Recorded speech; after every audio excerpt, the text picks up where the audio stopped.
இன்னைக்கு கொடுத்திருக்கிற தலைப்பு பாரம்பரியத்தை பெரிதும் பின்பற்றுபவர் யார்?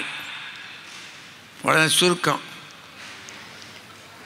பக்கத்தில் அங்கே ஒருத்தர் கேட்குறாரு, அது என்னங்க மாட்டுக்கு தலைப்பு கொடுத்துடுறதா? அதனால் பாரம்பரியம்னா என்னையா விளங்க சொல்லு. நீ பாட்டுக்கு பேசுகிற. படித்தவங்க அவங்களுக்கு தெரிஞ்சதெல்லாம் ஒப்பிச்சுட்டு போயிடுவாங்க. எங்களுக்கு தலைக்கு விளங்கணும் இல்லையா? அது என்ன? அது பாரம்பரியம்னா என்ன? காலாகாலமாக இருந்து வருகிற ஒரு நடைமுறை, ஒரு நம்பிக்கை, தொன்று தொட்டு இன்று நேற்றல்ல நெடுங்காலமாக இருந்து வருகிற சில நம்பிக்கை. எதில் நம்பிக்கை இருக்கலாம் அப்படின்னா,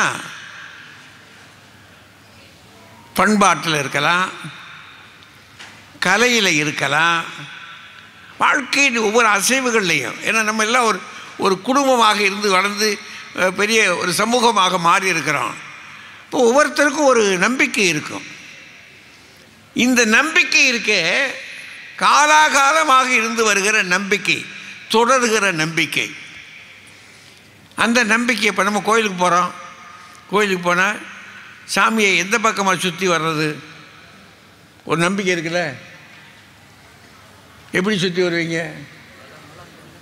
வலப்புறமாக வரும்.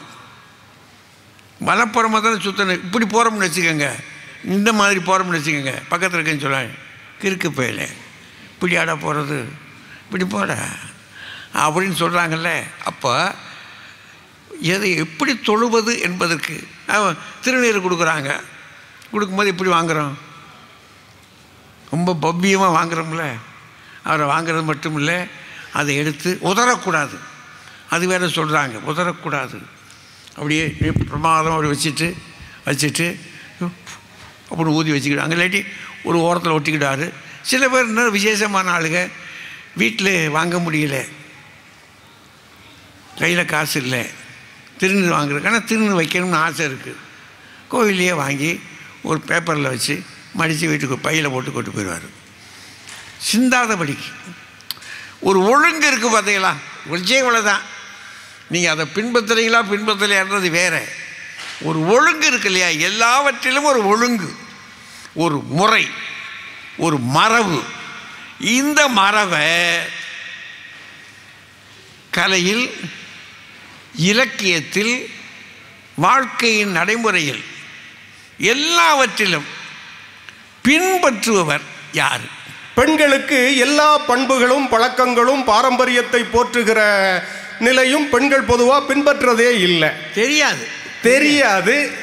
தெரிஞ்சாலும் அவங்களால அது முடியாது. நடுவர் அவர்களே, நீங்க சொன்னதுலேருந்தே நான் எடுத்துக்கிறேன். வேட்டியை பற்றி சொன்னீங்கல்ல.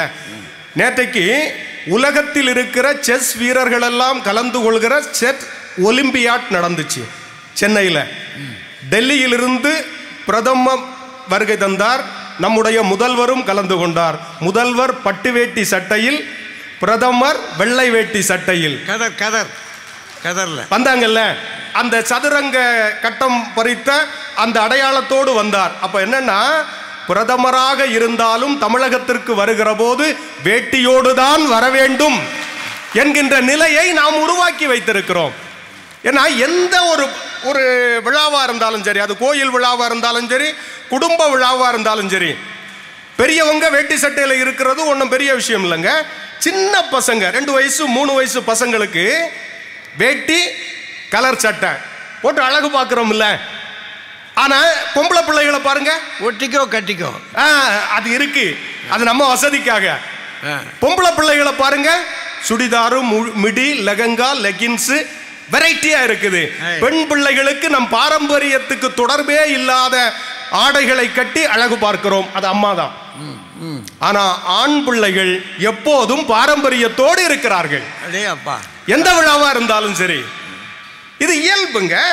நடுவர் அவர்களே, நான் என்ன ஒன்று கேட்கிறேனே, புத்தக கண்காட்சி, புத்தகத்தை பதிப்பிக்கிறதே நம்முடைய தமிழ் பண்பாட்டு விழுமியங்களை இளைய தலைமுறைக்கு எடுத்து சொல்லுவதுதான். நீங்க புத்தகத்தினுடைய அந்த பேப்பர் விலைக்கும் புத்தகத்தில் இருக்கிற கருத்துக்களின் மதிப்புக்கும் அவங்க வைத்திருக்கிற விலைங்கிறது ரொம்ப குறைவு. ஆனாலும் பதிப்பை ஒரு தவமாக செய்து கொண்டிருக்கிற பதிப்பாளர்கள் இருக்கிறாங்க. ஏன் தெரியுமா? பண்பாட்டு விழுமியங்களை மற்ற தலைமுறைக்கும் எடுத்து செல்லணுங்கிறதுக்காக. அது என்ன ஒண்ணு கேட்கிறேனே, புத்தகம் அதிகம் வாங்குறது ஆண்களா பெண்களா? அது பதிப்பகத்தார தான் கேட்கணும். எனக்கு தெரிஞ்ச வகையில் அதிகமா வாங்கிட்டு போறது ஆண்கள் தான். ஆனா புத்தகத்தை வாங்கிட்டு வீட்டுக்கு போகும்போது கிடைக்கும் பாருங்க ஒரு மரியாதை. இருக்கிற புக்கெல்லாம் படிச்சிட்டீங்களா? புதுசா வாங்கியிருக்கீங்க, காசை கரியாக்கணும்னே அலையிறீங்க, சொல்றாங்களா இல்லையா? அந்த பண்பு பொதுவா பெண்கள் புத்தகம் படிக்கிறதே இல்லை. அந்த நிலைமையில இருக்கிறாங்க. நடுவர் அவர்களே, நான் அந்த பாரம்பரியம்ங்கிறத நம்ம ஆதி பாரம்பரியத்திலிருந்தே எடுத்துட்டு வர்றேன். நம்முடைய தமிழனுடைய ஏன் உலகத்துக்கு பாரம்பரிய தொழில் என்பது விவசாயம் இல்லைங்களா? சுழன்றும் ஏற்பின்னது உலகம், அதனால் உழந்தும் உழவே தலை. இந்த உலகமே ஏருக்கு பின்னால் விவசாயத்தை நம்பிதான் வாழ்கிறது. என்ன தெரியுமா? எல்லாருடைய உழைப்பும் பணமாகும், ஆனால் விவசாயியினுடைய உழைப்பு தான் நமக்கு உணவாகிறது. உலகத்துக்கே உணவு தரக்கூடிய உன்னதமான தொழில் விவசாயம். அந்த விவசாயத்திலும் தமிழனுடைய விவசாயம் என்னன்னா பாரம்பரிய இயற்கை விவசாயம். பூச்சிக்கொல்லி மருந்து மாதிரி போடக்கூடாது, போடாமல் விவசாயம் பண்ணணும். இடைப்பட்ட காலத்தில் விவசாயத்தில் புதுமையை புகுத்தினாங்க. அந்த சூழல்ல நம்முடைய மண் இருக்குல்ல, மண் கெட்டுக்கிட்டே இருக்குது, விவசாயமும் மண்ணும் பாழடைந்து கொண்டிருக்கிறதுங்கிறத நினைச்சு பார்த்து ஐயா நம்மாழ்வார் அவர்கள் மிகப்பெரிய புரட்சியை செய்தார்கள். என்ன செய்தாங்கன்னா, இந்த மண்ணை கெடுத்துறாதீங்க, உரத்தை போடாதீங்க, மண்ணில் இயற்கை விவசாயம் பண்ணுங்க அப்படிங்கிறத சொல்லிக்கிட்டே இருந்தாங்க. பொதுவாக மனிதனுடைய இயல்பு என்னன்னா, இந்த பூமி நமக்கு சொந்தம்னு நினைக்கிறோம். ஆனா நம்மாழ்வார் சொன்னார், பூமி மனிதனுக்கு சொந்தம் இல்ல, மனிதன் தான் பூமிக்கு சொந்தம்னு சொன்னார். ஆமா, நம்மாழ்வார்கிட்ட கேட்டாங்க, இந்த உலகத்திலேயே அதிசயமானது எதுன்னு. பிபிசி கேட்டுச்சு, தாஜ்மஹாலா, ஈஃபில் டவரா, இந்த மாதிரி உலக அதிசயங்கள்ல ஏதாச்சும் ஒன்று சொல்லுவாருன்னு எதிர்பார்த்தாங்க. ஆனா நம்மாழ்வார் சொன்னார், இந்த உலகத்திலேயே அதிசயமானது இந்த பூமி. ஏன்னு கேட்டாங்க, அவங்களுக்கு புரியல. அவர் சொன்னார், இந்த பூமி தான் பூமியில விழக்கூடிய எல்லா பொருட்களையும் மக்க செய்கிறது, ஆனால் அதில் விழுகிற விதையை மட்டும் முளைக்க செய்கிறதுன்னு சொன்னார். அப்படிப்பட்ட இந்த பூமியை கெடுக்காம இயற்கை விவசாயம் செய்யணுங்கிறத அவர் வலியுறுத்தி கிட்டத்தட்ட கடந்த 25-30 ஆண்டுகளாக பிரச்சாரம் பண்ணார். அதனுடைய விளைவு என்னன்னா, இன்றைக்கு அங்காடிகள், இயற்கை அங்காடிகள் வந்துகிட்டு இருக்குது. இயற்கை முறையில் விவசாயம் பண்ணக்கூடிய ஒரு தலைமுறை உருவாகி இருக்குது. படித்த இளைஞர்கள், மிகப்பெரிய வேலையில் இருக்கிறவங்க கூட வேலையை விட்டுட்டு விவசாயத்துக்கு வரக்கூடிய அளவுக்கு சூழல் வந்திருக்குதுன்னா அதை உருவாக்கி வைத்தவர் இயற்கை விஞ்ஞானி, நம்முடைய மரியாதைக்குரிய நம்மாழ்வார் அவர்கள். நன்றியோடு நினைக்கணும். இன்றைக்கு நீங்க சாலை ஓரங்கள்ல எல்லாம் கரும்பு சாறு இருக்குது, இது இளநீர் இருக்குது, இதெல்லாம் வருவதற்கு காரணமாக இருந்தது அவர். நான் ஒன்று கேட்கிறேனே, இந்த சிறுதானியங்கள் இருக்குதுல்ல, சிறுதானியங்களை மக்கள்கிட்ட பிரபலப்படுத்தினதும் நம்மாழ்வார் தான். அவர் என்ன சொல்லுவாரு, சிறுதானியங்கள்னு நீங்க சொல்லாதீங்க, அதுதான் நம் வாழ்க்கைக்குரிய பெரும் தானியம்னு சொன்னார். பெரும் தானியம்னு சொல்ல நான் ஒன்று கேட்கிறேனே, இதெல்லாம் சமைக்கிறதுக்கு இவங்களுக்கு தெரியுமா நடுவர் அவர்களே? சிறுதானியங்கள் எல்லாம் இருக்குல்ல, ஏன்னா சமைக்கிறதே இல்லை, எல்லாம் ஆன்லைன்ல ஆர்டர் பண்ணி சாப்பிட ஆரம்பிச்சிட்டீங்க. அதுல என்னன்னா சமைக்கிறதையும் ஒரு வாரத்துக்கு சேர்த்து ஃப்ரிட்ஜில் அடைச்சி வச்சிடுறீங்க. உங்க வீட்டு வாரத்துன்னு சொல்லாதீங்க, எல்லா வீட்லயும் அதான் இருக்குது. ஃப்ரிட்ஜில் அடைச்சி வச்சிடுறீங்க. மொத்தமா அதை சாப்பிடுறது கஷ்டப்படுறது நாம தானே. சில வீடுகளில் பெயிண்ட்ல கோலத்தை பண்ணி வச்சிடறாங்க. இன்னும் ஒரு வண்டி மாதிரி ஒன்று இருக்குங்க, அதை வச்சு உருட்டிற பெரும்பாலும் ஆம்பளைகள் தான் உருட்டுறாங்க. அதிகாலையில் எந்திரிச்சு உருட்டிட்டு போயிடுறது. அதுக்காக தான் மூங்கில செஞ்சு விற்கிறாங்க. ஆமா, அதை செஞ்சு வச்சிடுறது, வெளியே தெரியாம நம்மால் செஞ்சுக்கிட்டு பேசாம இருந்துடுறது. எங்க பாரம்பரிய விளையாட்டுகள் எத்தனை இருந்தது இந்த மண்ணில், எத்தனையோ பாரம்பரியமான விளையாட்டுகள். ஏன்னா ஏறு தழுவுதல்னு ஒன்று சொன்னோம்ல, அதை ஜல்லிக்கட்டுன்னு நம்ம செய்யறோம். இப்ப கிரிக்கெட், ஐபிஎல் கிரிக்கெட் மேட்ச் இருக்குல்ல, ஐபிஎல் கிரிக்கெட் மேட்ச்ல விளையாடக்கூடிய விளையாட்டு வீரர்களுக்கு கோடிக்கணக்கில் தொகை கொடுக்கறாங்க, பரிசு கொடுக்கறாங்க, கோடிகளை கொட்டி கொடுக்கறாங்க. ஆனா ஏறு தழுவுதல்ங்கிற ஜல்லிக்கட்டுல ஈடுபடுற வீரர்களுக்கு அண்டாவும் குண்டாவும் கொஞ்சம் கொஞ்சம் பரிசு கொடுக்கறாங்க. அதை ஒப்புமைப்படுத்தும் போது இது ரொம்ப குறைவு. இந்த குறைந்த பரிசு இருக்கக்கூடிய இந்த விளையாட்டிலும் ஆயிரக்கணக்கான தமிழ் இளைஞர்கள் ஈடுபடுறான்னா என்ன அர்த்தம் தெரியுமா? அந்த மாட்டை அடக்கி கொம்புகளுக்கு இடையில ஒரு மஞ்ச துணியில உருமா கட்டி இருப்பாங்க. எடுத்து மாட்டை அடக்கி அந்த உருமாவை அவிழ்த்து எடுக்கும் போது ஒரு வீரம் வரும் பாருங்க. அதற்காகவே உயிரையும் கொடுப்பான். அந்த அளவிற்கு அந்த வீரத்தினுடைய அடையாளத்தை வாடிவாசல் என்கின்ற நாவலாக எழுதியவர் சிசு செல்லப்பா. அதை இப்போது திரைப்படமாக எடுக்கிறார் வெற்றிமாறன். அதை நம்முடைய சூர்யா கதாநாயகனாக நடித்து அந்த பாரம்பரியத்தை உலகத்துக்கு கொண்டு வர இருக்கிறார்கள். இப்படி எல்லா நிலையில் பார்க்கிற போதும் ஒரே ஒரு செய்தியோட நிறைவு பண்றேன். பாரம்பரிய இசைக்கலை நாதஸ்வரம் இருக்கு இல்லைங்களா ஐயா, இந்த நாதஸ்வரத்தை வழி வழியா அதனுடைய சிறப்புகளை எல்லாம் தமிழ் சமூகத்துக்கும் உலகத்திற்கும் வழி வழியாக கொண்டு வந்தவர்கள் அத்தனை பேருமே ஆண்கள் தான். திருவாடுதுறை ராஜரத்னம் பிள்ளை அந்த நாதஸ்வர கலைஞர்களுக்கே கௌரவத்தையும் பெருமையையும் பெற்று தந்தவர். அடுத்தது அவருடைய தொடர்ச்சியாக வரக்கூடிய காரக்குறிச்சி அருணாசலம் நம்முடைய ஜனாதிபதி டாக்டர் ராதாகிருஷ்ணன் இருக்கும் போது ஜனாதிபதி மாளிகைக்கு நாதஸ்வரம் வாசிக்கிறதுக்காக போறார். அப்படி போகும்போது இவர் போன அந்த காரனுடைய கதவை டாக்டர் ராதாகிருஷ்ணன் இந்தியாவினுடைய ஜனாதிபதி இறங்கி வந்து கார் கதவை திறந்து விட்டார். எல்லாரும் கேட்டாங்க, நீங்க வந்து இதை ஏன் திறக்கணும்னு. அவர் என்ன சொன்னார் தெரியுமா? காரக்குறிச்சி அருணாசலம் நினைத்தால் ஜனாதிபதியாக ஆகலாம், ஆனால் இந்த ஜனாதிபதி டாக்டர் ராதாகிருஷ்ணன் நினைத்தால் ஒருபோதும் காரக்குறிச்சி அருணாசலம் ஆக முடியாதுன்னார். இப்படி கலையையும் பாரம்பரியத்தையும் நம்முடைய மரபு தொடர்ச்சியையும் வழி வழியாக பின்பற்றி கொண்டு செலுத்துவது ஆண்களே. பெண்களுக்கு அதுக்கு தொடர்பே இல்லை என்று சொல்லி வாய்ப்புக்கு நன்றி கூறி விடைபெறுகிறேன். நன்றி, வணக்கம். ஏதோ ஆண்கள் மட்டும்தான் பாரம்பரியத்தை காப்பாற்றுறதுக்கான பிராண்ட் அம்பாசிடர் மாதிரியும், நாங்கள்லாம் ஏதோ இவங்க கொடுத்த சுதந்திரத்தில் வாழ்ந்துட்டு இருக்கிற மாதிரி போனா போகுதுன்னு பேசிட்டு போயிருக்கிறார். அப்படிதான் சொல்றாரு. பெரியவர்களை மதிக்கிற பண்பு ஆண்களுக்கு மட்டுமே உரியது. எதுக்கு இப்படி கத்துறீங்க? அதுவும் எங்க வந்து கத்துறீங்க? நினைச்சு பார்த்துட்டு பேசணும். கொங்கு நாட்டுல வந்து நீங்க பேசலாமா தைரியமா? இப்படி ஏனுங்க எப்படிங்க எதுக்குங்க வாங்க ஆமாங்க சின்ன சின்ன விஷயங்கள் நீங்க எல்லாம் வெறுமனே பேசுவீங்க. வா போ எதுக்கு ஏன் இப்படி எல்லாத்துக்கிட்டீங்க. எதிரிகளை பார்த்தா கூட கோபம் வந்துச்சுன்னா கூட சண்டை போடணும்னா கூட ஏனுங்க உங்களை அடிச்சு போடுவேனுங்கன்னு சொல்லக்கூடிய ஒரு ஊர்ல வந்து இருந்துக்கிட்டு வந்து பேசுறாரு பாருங்க. இதுல வந்து என்னது வேட்டி நாங்கள் தானே வேட்டி கட்டுகிறோம். இப்ப கிளம்பி போகணும் ராஜபாளையத்துக்கு இதே மாதிரி போறீங்களா இல்ல ஜீன்ஸுக்கு மாறி போறீங்களான்னு நாங்க பாக்குறோம். அதானே இதெல்லாம் ஒரு வேஷம். ஒட்டிக்கோ கட்டிக்கோ இல்லைன்னா பொழப்பே முடிஞ்சு போச்சுங்க. அதானே உண்மை. பெண்கள் அப்படி இல்லைங்க. சுடிதார் போட்டால் உங்களுக்கு என்ன பிரச்சனை? இல்லை நாங்கள் சுடிதார் போட்டால் என்ன பிரச்சனை? நாங்கள் பாரம்பரியத்தை தாண்டி வந்துட்டோன்னு அர்த்தமா? எங்கள் பாட்டி போடலையா, நீங்கள் போடுறீங்களா? அப்போ பாட்டி காலத்திலே அவர் இருந்திருக்கணும். எங்கே வந்து பேசுறீங்க நீங்கள்? சொல்கிறாருமா பாட்டி போடாததை நீங்கள் போட்டால் அது எப்படி பாரம்பரியம்ன்றாருமா. அப்போ உங்கள் வீட்டம்மா கண்டாங்கி சேலை கட்டிட்டு வந்தால் நீங்கள் கூட்டிட்டு போவீங்களா கல்யாண வீட்டுக்கு? மாட்டேங்கிறாங்களே. அந்த அம்மா மாடனாக இருக்கணும். அந்த அம்மா சுடிதார் போட்டுக்கலாம். ஊர் விட்டு ஊர் ராஜபாளையத்திலேருந்து இங்கே வந்து கோயம்புத்தூர்ல வந்து பெண்கள் எல்லாம் சுடிதார் போடுகிறீர்கள், குர்தா போடுகிறீர்கள், லெகின்ஸ் போடுகிறீர்கள்.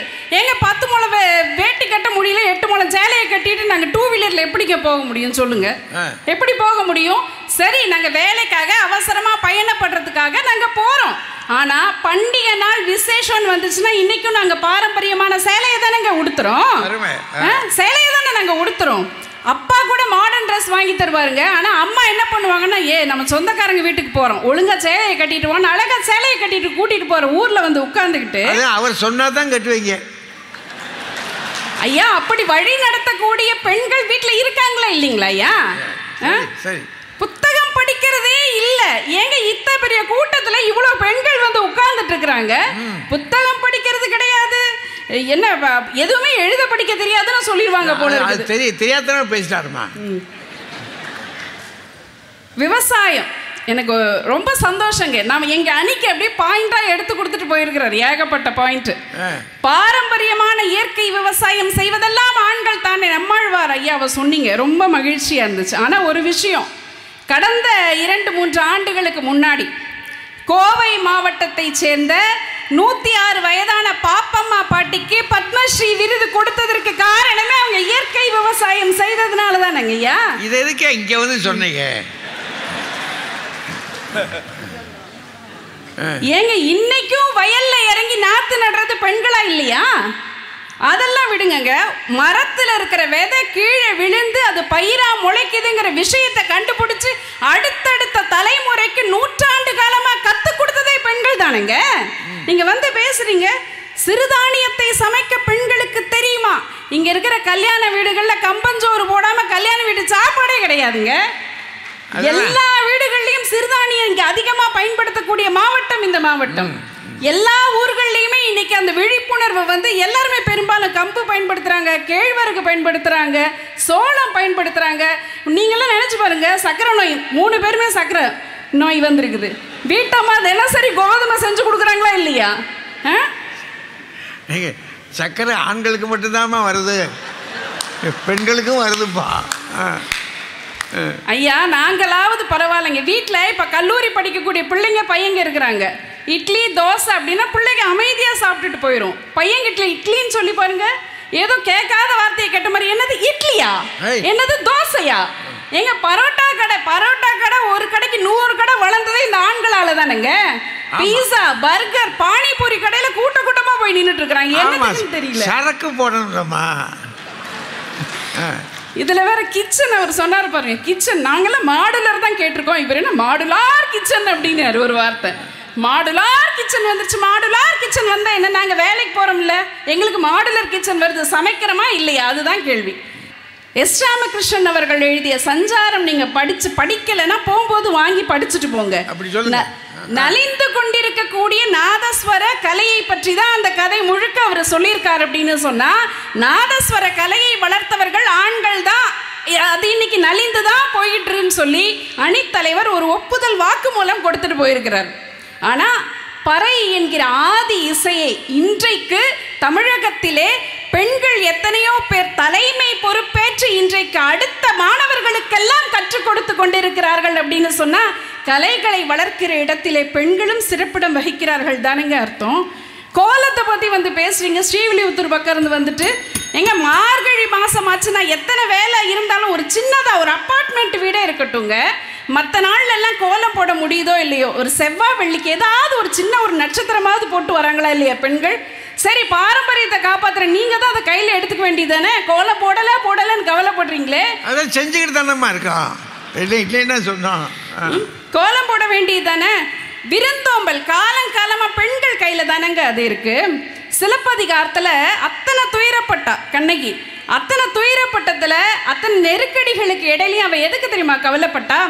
என்னால அறவோர்க்கு என்னால வந்து வரக்கூடிய நல்லவங்களுக்கு எதுவும் செய்ய முடியல, அந்தணர்களை ஓம்ப முடியல, விருந்தினர்கள் வரும் பொழுது என்னால செய்ய முடியல, துறவோர்களை கவனிக்க முடியல, இப்படி என்னுடைய நிலைமை ஆயிடுச்சேன்னு சொல்லி தான் கண்ணகி கவலைப்பட்டா. அப்படின்னு சொன்னா அந்த மரபு இன்றைக்கும் தொடர்ந்து கொண்டுதானங்க இருக்கு. பண்டிகை நாட்கள்ல சின்ன சின்ன பண்டிகைகள்ல இருந்து நவராத்திரின்னு ஒரு விழா வரும்.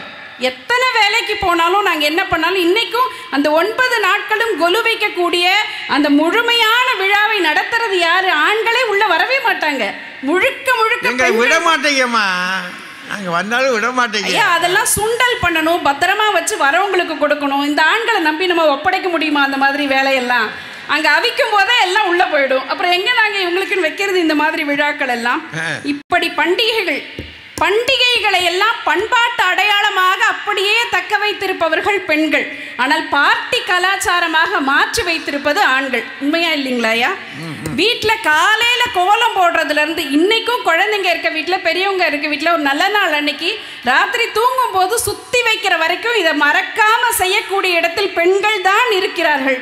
காலம் மாறலாம், சூழல் மாறலாம், சமூக அமைப்பு கூட மாறலாம், ஆனால் ஒருபோதும் பாரம்பரியத்தை விடக்கூடிய இடத்தில் பெண்கள் இல்லை, கட்டி காக்கக்கூடிய இடத்தில் பெண்கள் மட்டும்தான் இருக்கிறார்கள் என்று சொல்லி நல்ல வாய்ப்பிற்கு நன்றி பாராட்டி விடைபெறுகிறேன். நன்றி, வணக்கம். எங்களுக்கெல்லாம் சுகர் வந்திருக்கா, எங்களெல்லாம் பார்த்தா சுகர் பேஷண்ட் மாதிரியா இருக்கு.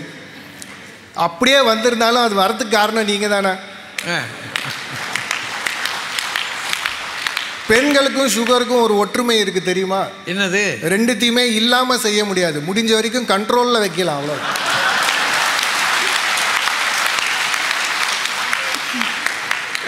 நீங்க காலையில ஒரு மாத்திரை போட்டிருப்பீங்க, கொஞ்சம் நிம்மதி கிடைக்கும், கண்ட்ரோல் பண்ணிட்டோன்னு. உடனே மத்தியானம் எந்திரிக்கும், திருப்பி ஒரு மாத்திரை 2ஆ போடணும். இப்படி போட்டு போட்டு ஒரு கட்டத்தில் முடியாமல் இன்சுலின் போடணும். பெண்களின் குணாதிசயமெல்லாம் சுகருக்கும் இருக்குமா? கஷ்டப்பட்டுட்டு இருக்கோம். இதில் வேற தத்துவம் சொல்லுவோம். அதில் சைக்கிள் கேப்பில் ஒரு வாக்குமூலம் கொடுத்தாங்க பார்த்தீங்களா? நாங்கள் என்ன கோலம் போடாமையா விட்டுட்டோம்? ஏதோ செவ்வாய்க்கிழமை மணிக்கு வெள்ளிக்கிழமை மணிக்கு முடிஞ்சப்போ மேடையிலேயே இவ்வளோ தூரம் உண்மையாக சொல்கிறாங்கன்னா அப்போ வீட்டில் செய்யறதுல தானே அர்த்தம். செவ்வாய்க்கிழமை வெள்ளிக்கிழமை மற்ற நாளெல்லாம் கிழமையே இல்லையாம்மா? மற்ற நாளெல்லாம் கோலம் போடுற கடமையே இல்லையா உங்களுக்கு? இதில் வந்து சூடிதார் போட்டால் எங்களுக்கு ஒன்றும் பிரச்சனை இல்லையா? அதை பற்றி நாங்கள் சூடிதார் போடுறதை பற்றிலாம் நாங்கள் ஒன்றும் பெருசாக பிரச்சனை பேசலை. நீங்கள் நல்லா யோசிச்சு பாருங்கள். உடை கலாச்சாரம் ஆணுக்கும் மாறி இருக்குது, பெண்ணும் மாறி இருக்குது. ஆனால் ஆண்களின் உடையில் பிரச்சனை இருக்குதுன்னு யாரான்னு பேசியிருக்கோமா? அவன் மிஞ்சி போனால் ஜீன்ஸை முட்டிக்கிட்ட கால் கிட்ட கிழிச்சிட்டு இருக்கான், அவ்வளோதான். பெண் பிள்ளைங்க சட்டையை தோள்பட்டுக்கிட்ட கிழிச்சிட்ருக்கு, கேட்டால் கோல்டு ஷோல்டர்ன்றாங்க. இது நான் பெண்களை விமர்சனம் பண்ணுறேன்னு நினைக்காதீங்க. வீட்டில் இருக்கிற அம்மாக்களே திட்டுறாங்க பெண்களை.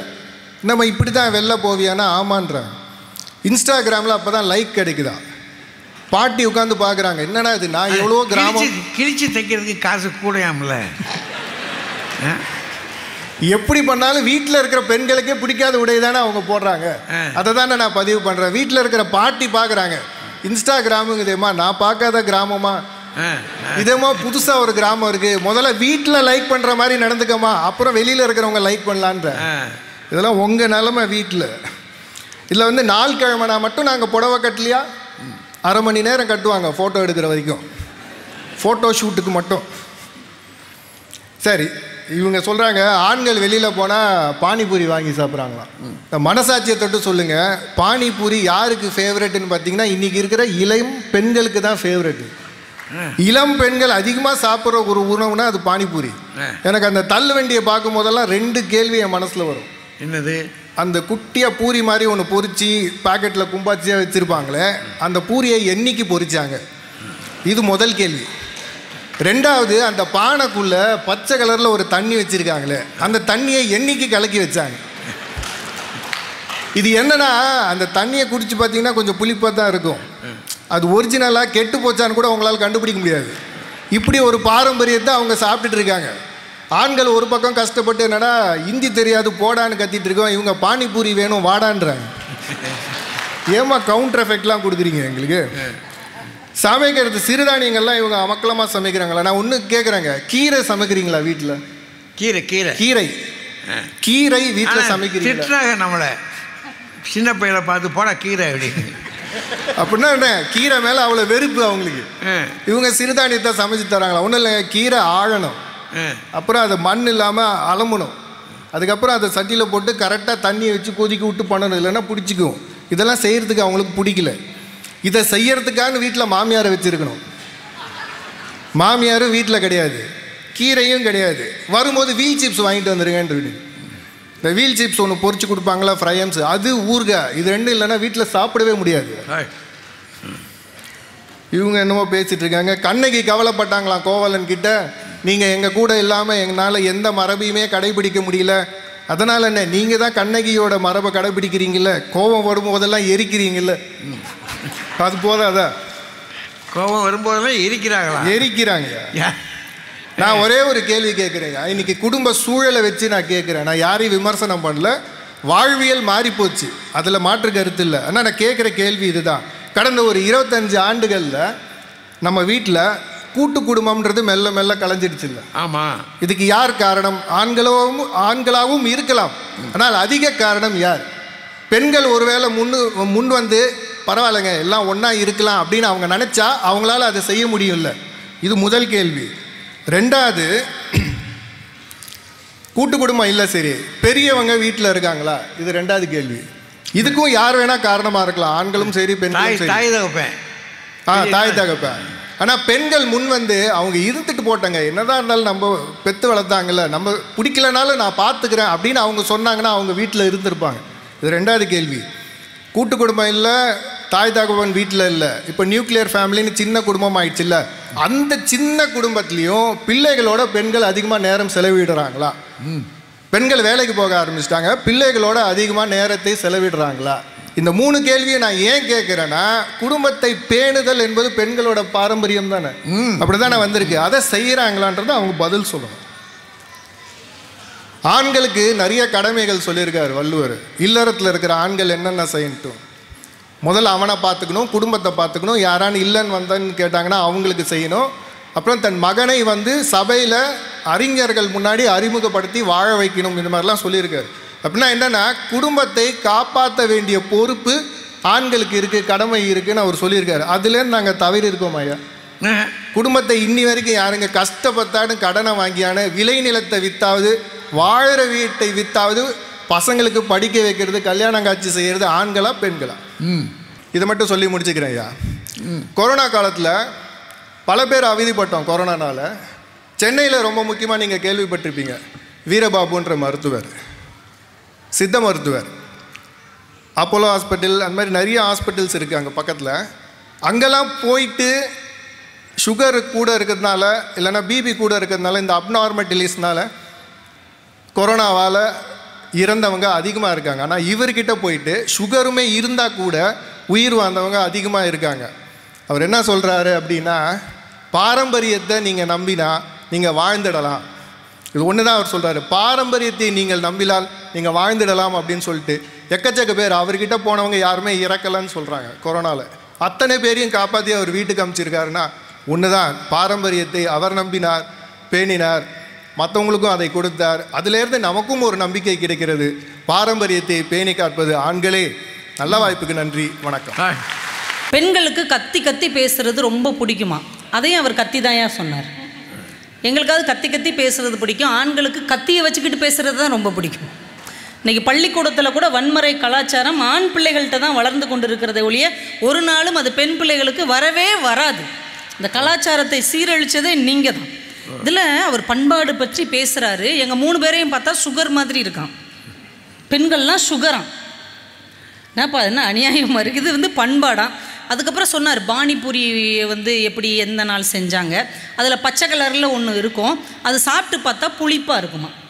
இப்போ இதிலேருந்து தெரியுதா, பானிபூரியை உண்மையிலேயே பெண்கள் சாப்பிட்டு பார்த்துருக்காங்களா, ஆண்கள் சாப்பிட்டு பார்த்துருக்காங்களா? இல்லை, அதை வீட்டமாக வாங்கிட்டு வந்து கொடுத்துட்டான். வாங்கிட்டு வந்து கொடுத்தா வாயில் ஊற்றியா விட்டாங்க. என்னங்க அது அநியாயமாக இருக்குது. அவர் சாப்பிட்டு பார்த்துருக்காரு, அவர் தான் ஏன் சாப்பிட்றாரு. சாப்பிட்டு சாப்பிட்டு வீட்டம்மா மேலே பழிய போட்டுறது ரொம்ப ரொம்ப வாய்ப்பாக ஆகிப்போச்சு. இல்லை, கீரை எங்களுக்கு வைக்கவே தெரியாதான். கோயம்புத்தூரில் எவ்வளோ பெரிய மார்க்கெட் இருக்குது, சென்னையில் கோயம்பேட்டில் எவ்வளோ பெரிய மார்க்கெட் இருக்குது, ஐயா மதுரையில் எவ்வளோ பெரிய மார்க்கெட் இருக்குது. நீங்கள் பாருங்கள், ஒவ்வொரு நாளும் கீரை லோடு லோடாக இறங்குது. இதெல்லாம் யார் வாங்கிட்டு போகிறா? ஆடு மாடு வாங்கிட்டு போதா? இல்லை ஆம்பளை ஆளுக்கு தனியாக வாங்கிட்டு போய் அவங்களே ஆஞ்சி அவங்களே அவிச்சு அவங்களே சாப்பிட்றாங்களா? பெண்கள் வாங்காமல் எப்படிங்க இவ்வளவு கீரை வரும்? நம்ம வரும்போது கூட ஒரு சின்ன வேன் நிறைய கருவேப்பிலை போச்சு. ராஜா சார் கூட சொன்னாங்க, எவ்வளோ வாசனை அந்த ஆள் போய்கிட்டு இருக்காரு அப்படின்னு. அப்போ இதெல்லாம் பெண்கள் பயன்படுத்தாமல் எப்படிங்க இவ்வளவு இறக்குமதி ஆகும்? கீரை பாத்தி இருக்கும். இன்னொன்று கவனிச்சு பார்த்துக்கோங்க, ஹோட்டலுக்கு போதான் சொல்றாங்கப்பா. இன்னைக்கு நம்ம ஹோட்டலில் தான் சாப்பிட்டோம். கீரை இருந்ததா? இன்னைக்கு ஹோட்டலில் தானே சாப்பிட்டோம். அவங்க சொல்றதெல்லாம் கேட்காதுங்கய்யா, அவங்க உங்களை ஏமாத்துறாங்கய்யா. ஆண்களுக்கு வேலையே எல்லாத்தையும் ஏமாத்துறதான். இப்போ கொஞ்சம் உயர்ந்து நடுவரை ஏமாத்துற அளவுக்கு முன்னேறி இருக்கிறாங்க.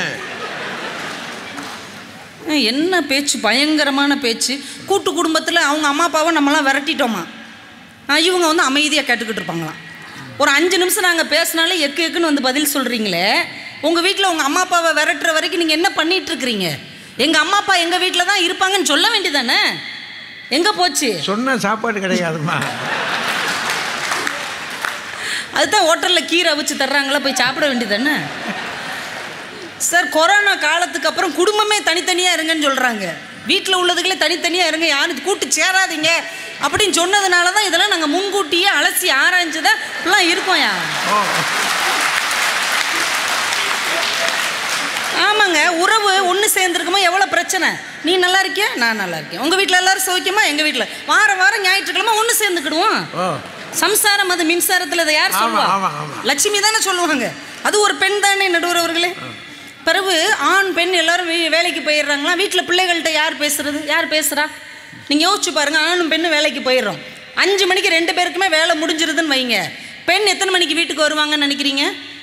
5:30க்கு வந்துடுவாங்க. அதிகபட்சம் 6 மணிக்குள்ளே அடிச்சு பிடிச்சி வந்துடுவாங்க. பிள்ளை வீட்டுக்கு வந்த உடனே அந்த பிள்ளையுடைய ட்ரெஸ்ஸை மாற்றி சாப்பாடு கொடுத்து கதை பேசி பார்த்துக்குவாங்க. அதே 5 மணிக்கு வேலையை முடிக்கிற ஆண் எத்தனை மணிக்கு இங்கே வருவாங்க? 9:30க்கு வருவார் சாவகாசமாக. இப்போ தான் மகன் கேட்பான் அம்மாட்டம்மா ஏதாவது கதை சொல்லேம்மா, நீ கதை சொல்லி ரொம்ப நேரம் ஆச்சு, ரொம்ப நாள் ஆச்சு. ஒன்றும் கவலைப்படாதான், உங்கள் அப்பா 9:30க்கு வந்திருக்காரு, ஏன் லேட்டுன்னு கேட்போம். அவர் சொல்வார் பாரு ஒரு கதை, நாம் அதை கேட்டு என்ஜாய் பண்ணுவோம்.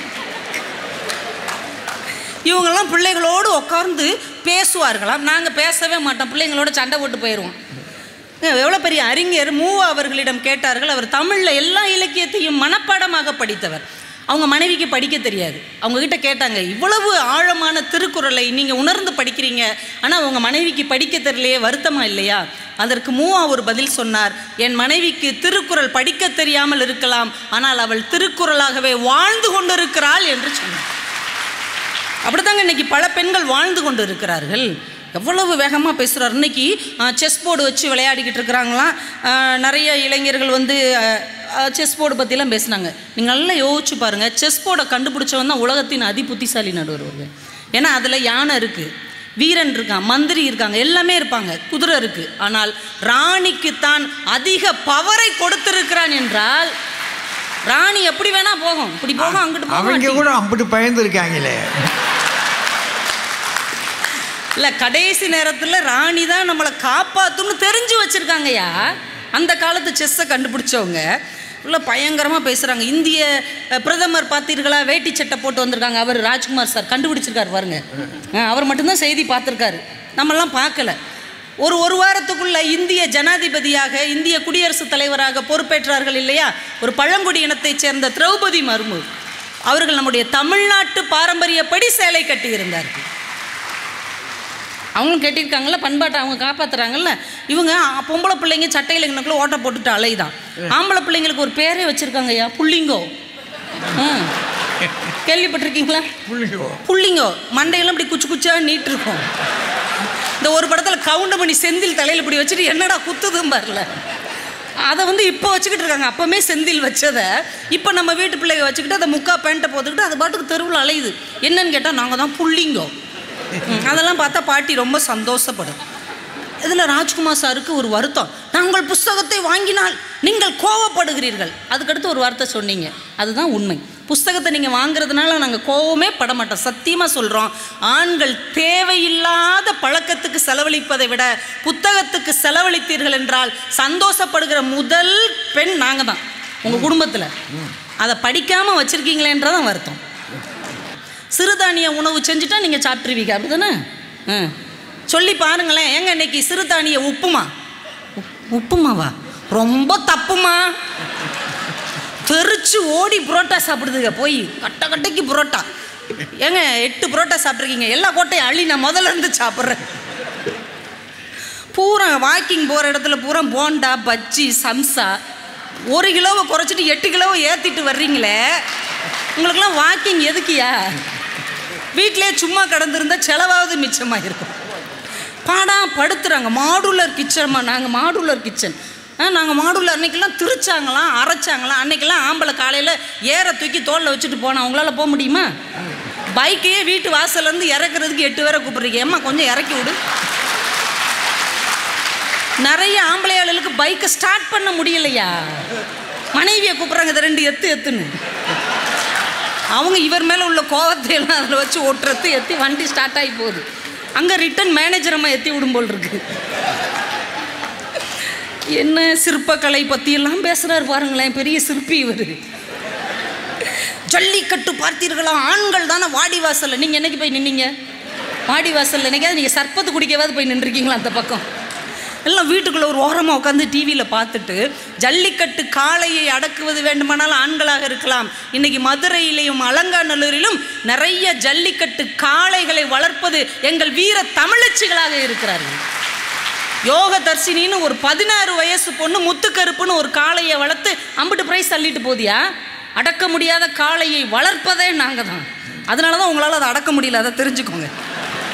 வீட்லேயும் அடக்க முடியல, வெளியிலையும் அடக்க முடியல. அப்போ அடங்கி அமைதியாக இருக்கணும். அதை தாமா செஞ்சுக்கிட்டு இருக்கான். விருந்தோம்பல் பற்றி பேசுனீங்களே, வர்றவங்கள்ட்ட சாப்பிட்டீங்களான்னு கேட்கறது மட்டும் விருந்தோம்பல் இல்லை. ஒரு உணவை வியாபாரமாக வைத்திருந்தா கூட அதில் தர்மம் பார்க்குறார்கள் பாருங்க. இதே கோயம்புத்தூர் பக்கத்தில் வடிவேலம்பாளையம்னு ஒரு ஊர் இருக்குல்லங்க, அங்கே ஒரு அம்மா இருக்காங்கள கமலாம்பாள். இன்னைக்கு வரைக்கும் எவ்வளவு சிரமத்துக்கு மத்தியிலும் ஒரு இட்லி 1 ரூபான்னு விற்று கொண்டு இருக்கிறார்கள் என்றால் வியாபாரத்தில் தர்மம் பார்க்கக்கூடாது என்று சொல்வார்கள். ஆனால் வியாபாரத்தில் கூட தாய்மையை உணர்த்தி கொண்டிருக்கிற பெண்ணாக அவங்க இருக்கிறாங்க இல்லையா?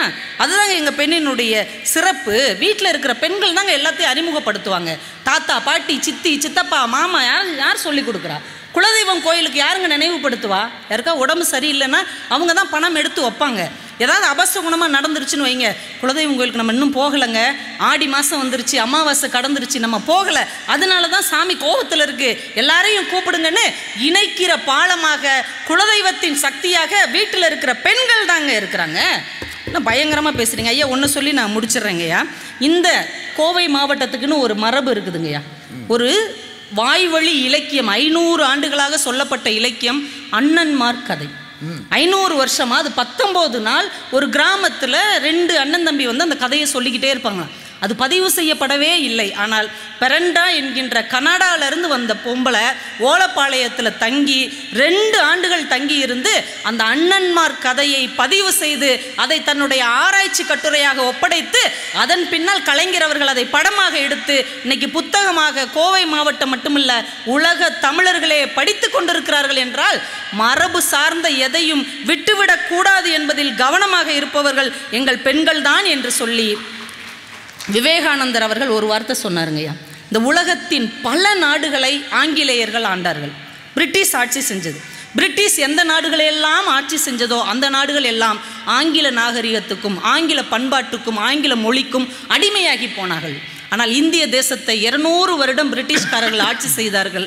ஆனாலும் கூட எங்கள் பண்பாட்டின் மேல், எங்கள் பாரம்பரியத்தின் மேல் அவர்களால் கை வைக்க முடியவில்லை. காரணம் என்ன தெரியுமா? எங்கள் பாரம்பரியமும் எங்கள் பண்பாடும் எங்கள் இந்திய தேசத்தின் தாய்மார்களின் கைகளில் இருக்கிறது என்று விவேகானந்தர் சொன்னார். இன்றைக்கும் அது எங்கள் கைகளில் தான் இருக்கிறது என்று சொல்லி வாய்ப்புக்கு நன்றி கூறி விடைபெறுகிறேன். நன்றி, வணக்கம். கொஞ்சம் பயமாக இருக்குது இந்த மாதிரி ஒரு கூட்டத்தில் பேசுகிறதுக்கு. உங்களை பார்த்து இல்லை, அந்த பக்கத்தை பார்த்து. ஏன்னா ஒரு பைக்கை அப்படி எத்தினாங்கன்னா அது விருந்துருமா. வீட்டில் பைக்கை நம்மளால் இறக்க முடியாது. இப்போ நம்ம என்ன செய்யணும்னா அப்படி வந்து நின்று அந்த அம்மாவை திரும்பி பார்த்து, தாயே உள்ள என்னை எத்தின மாதிரி அதுவும் நடக்குது. லேசாக ஒரு மிதி, அந்த அளவுக்கு மிதிக்காத. இதில் வேடிக்கை தெரியுமா, ஒருத்தர் தான் அப்படி கெட்டு போனாங்கன்னு நீங்கள் நினைக்கக்கூடாது. இங்கே வந்து இந்த அம்மா எத்தி விடுமா, அங்கே அவங்க மேனேஜர் அம்மா எத்தி விடுமா.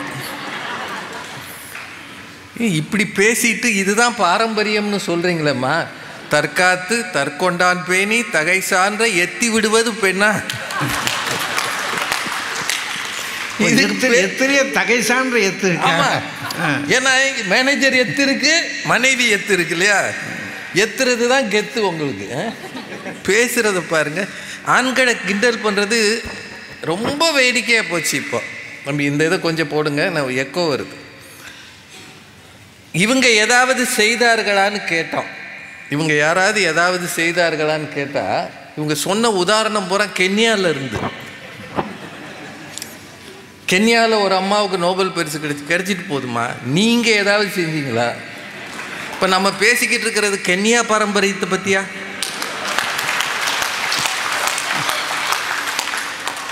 ஒன்றும் இல்லைங்க, அவங்க நைரோபி போயிட்டு வந்துட்டாங்க. அதை எங்கே போய் சொல்கிறது? ஓ, விஷயம் அப்படி போகுதோ. நைரோபி, நைஜீரியா, கனடா, எங்கெங்கே போனாங்களோ அந்த நாட்டை பற்றியெல்லாம் அப்படி அள்ளி விடுறது. சரி, அண்ணன்மார் கதை 500 வருஷமாக இருக்குல்ல. இந்த ஊரில் பாரம்பரிய பெண்கள் இருந்தீங்களம்மா, ஒருத்தர் அதை பற்றி எழுதினீங்களாம்மா? அதுக்கும் கனடாவிலேருந்து ஒரு பெண் வந்துச்சான். வெளிநாட்டிலிருந்து எல்லாரும் வந்து என்ன செய்கிறாங்களோ அது வரைக்கும் பொறுமையாக இருந்துட்டு, பார்த்தீர்களா நாங்கள் பாரம்பரியத்தை காப்பாற்றுகிறோம். இது சொல்கிறதுக்கு ஒரு 3 பெண்கள். பிரிட்டிஷ்காரங்க 200 வருஷம் ஆண்டார்கள். ஆனால் இந்த ஊர் பெண்களால் இந்த பாரம்பரியம் பாதுகாக்கப்பட்டதுன்னு விவேகானந்த சுவாமிகள் சொன்னார். உண்மைதான். ஆனால் அவன் 200 வருஷமாக செய்ய முடியாததை டிவியும் சினிமாவும் 30 வருஷத்தில் செஞ்சிருச்சே. 30 இயர்ஸ் செஞ்சிருச்சா இல்லையா? பேசுகிறாங்க இங்கே வந்து. சரி, இந்த வாக்கிங் போகிறவர் 1 கிலோவை குறைச்சிட்டு 8 கிலோவை கூட்டுறாரு, அது உண்மையாக கூட இருக்கலாம். நம்ம வாக்கிங் போகாமலே கூட்டுறோமே, அது ஏன்?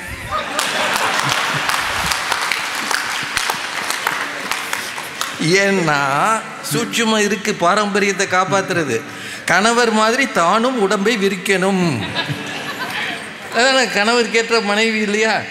அங்கேருந்து வாங்கிட்டு வர சொல்லிட்டு, உளுந்த வடை அங்கே நல்லா இருக்கும், நீங்கள் போகிற கையோட வாங்கிட்டு வாங்கன்னு சொல்கிறதே நீங்கள் தான். அவன் ஒழுங்காக போய்கிட்டு இருப்பான். ஃபோன் வரும், அந்த ஏரியாவுக்கு போகிறீங்க, உளுந்த வடை இருக்குது, நீங்கள் வாங்கிட்டு வந்துடுங்க.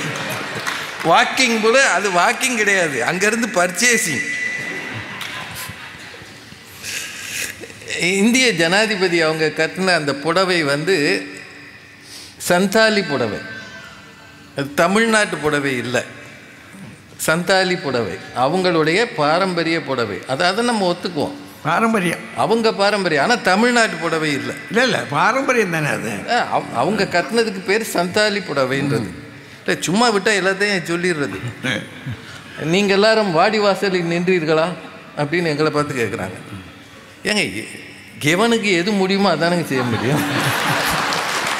இப்போ நான் திருப்பி கேட்கலாம்ல, நீங்கள் 3 பேரில் யாரு காடை வளர்க்கிறீர்கள்?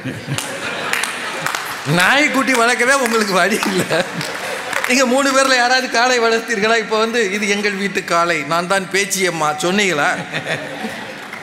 என்னம்மா இது? யாரை என்ன கேட்கணும்? அவர் வாத்தியார், அவர் ஒரு +2 பையல்களுக்கு சொல்லி கொடுக்குறத 20 ஜல்லிக்கட்டை அடக்கிறது தான். அது ஜல்லிக்கட்டாவது கொம்பு இருக்கிற இடத்துல தான் முட்டும், இவன் கண்ட இடத்துலையும் முட்டுவான். 1 ரூபாய் இட்லி இங்கே தானே இருந்தது. ஆமாங்க, நீங்கள் 1 ரூபாய் இட்லி எத்தனை பெண்கள் போய் அந்த அம்மாவை பார்த்து நமஸ்காரம் பண்ணீங்க? யாராவது பாராட்டினீங்களா? ஆனால் மகேந்திரா ஓனர் தான் அவங்களுக்கு ஒரு வீடு வாங்கி கொடுத்தார். அது ஒரு ஆண் தான் வந்து, ஆனந்த் மகேந்திரான்னு நினைக்கிறேன், அவர் தான் வந்து ஒரு வீடு வாங்கி கொடுத்தார். அப்படின்னா பண்பாட்டு பாரம்பரியம் தன்னிடம் இருந்தாலும் பாதுகாக்கிறான், மற்றவர்களிடம் இருந்தாலும் பாதுகாக்கிற பண்பு ஆண்கள்கிட்ட இருக்கின்றதை இதிலே தெரியுது. அப்புறம் நம்மளாம் கதை சொல்கிறோமா? சரி, எதை வேணாலும் சொல்லிட்டு போங்க. இது மாமனார் மாமியாரை வீட்டை விட்டு அனுப்புனதுக்கு காரணம், அதாவது விலகி விலகி இருக்கணுமா. இதை சம்சாரம் அது மின்சாரத்தில் 1985 வந்த படம், அதுலேயே நடிகை லட்சுமி சொல்லிருச்சான். அதை வந்து தனித்தனியாக இருந்தால் தான் குடும்பத்துக்கு நல்லது, கொரோனா வராதுன்னு இவங்க கண்டுபிடிச்சிட்டாங்களா. நீங்களும் அதுக்கு கை தட்டினீங்க பாருங்க. யாராவது ஒரு டாக்டர் இங்கே இருந்திருந்தா நொந்துரு பாருங்க. யாரு? இல்லை இல்லை, அவங்க எல்லாரும் இப்போ பெரிய பதவிக்கு போயிட்டாங்க, அவங்க இப்போ சமூக டாக்டர்கள். நீங்களே சொல்லுங்கள், 2 பேரும் டாக்டரா? சமீரன் சார் டாக்டரு, அவர்கிட்ட கேளுங்க. கொரோனா வந்தவனைத்தான் தனியாக போக சொன்னாங்களே தவிர குடும்பத்தை பிரிக்க சொன்னாங்களா? சரி, அப்படியே தனிமைப்படுத்திகள் தான் சொன்னாங்க. தனிமை அப்படியே இருந்திருந்தாலும் மாமனார் மாமியாரை வெளியே அனுப்புனவனுக்கெல்லாம் கொரோனா வராமல் போச்சா? இல்லை தனியாக இருந்தவருக்கு வரலையா? அப்படி பிரிக்கணும்னா வீட்டில் ஒருத்தன் கூட ஒருத்தனா இருக்கணும். அதுக்கு நான் ஒரு ரூமில் இருக்கணும், அந்த அம்மா ஒரு ரூமில் இருக்கணும், பயலுக்கு ஒரு ரூமில் இருக்கணும். அப்படி தானே இருக்கணும் குடும்பமா அது. ஏம்மா வீட்டை லாட்ஜ் ஆக்குறீங்க? நியாயம். அது ரொம்ப பேசுகிறாங்க. அது என்னன்னு தெரியல. நடுவரை பார்த்து, ஐயா உங்களையே ஏமாத்துகிறார்கள். அவர் 60 வருஷமாக மேடையில் இருக்கார். அவரை ஏமாத்துறதுக்கு நாங்கள் தானே ஆள். அந்த அம்மா இப்போ வந்தாங்களே, குரு ஞானாம்பிகா, அவங்க வந்து நீங்கள் எங்கள் ஊர், அவங்க இந்த ஊருக்காரங்கங்க, கோயம்புத்தூர். எங்கள் ஊரில் வந்து எல்லாரும் ஏனுங்கன்னுவோம், என்னங்கன்னுவோம், அப்படின்னுவோம், இப்படின்னுவோம். நாங்களாக வந்து பாரம்பரியத்துக்கு எதிராக பேசுவதுன்னு சொல்லிட்டு, இப்போ ஆண்கள் எல்லாம் ஏனுங்கன்னு இங்கே பேசுகிறதே இல்லைங்களா? இல்லை இல்லை, ஏனுங்க என்னங்கன்றது பெண்கள் மட்டும்தான் பேசுகிறாங்களா? ஆண்கள் பேசுகிறது இல்லைங்களா? அது சொல்லிட்டு ஒரு உதாரணம் சொன்னாங்க பாருங்க, அடித்தா கூட ஏனுங்க உங்களை அடித்து போடுவேனுங்க. இது ஆண்கள் சொல்கிறதா பெண்கள் சொல்கிறதா? எதை சொல்கிறதுனே தெரியாமல் உறவுகளை அறிமுகம் பண்ணுவது பெண்கள் தான் அப்படின்னு ரொம்ப அழகாக சொன்னாங்க. எப்படி அறிமுகம் பண்ணுறீங்க? உங்கள் அண்ணன் தம்பினா தனி மரியாதை. மாமாடா, நம்ம மாமா, அவர் தான் உனக்கு எல்லாம், அவரை விடாத நீ. நம்ம சொந்தம் வந்தேன்னா சித்தப்ப இருக்கானே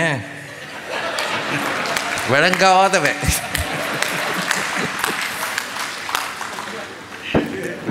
நிஜம் விளங்கவே மாட்டான்.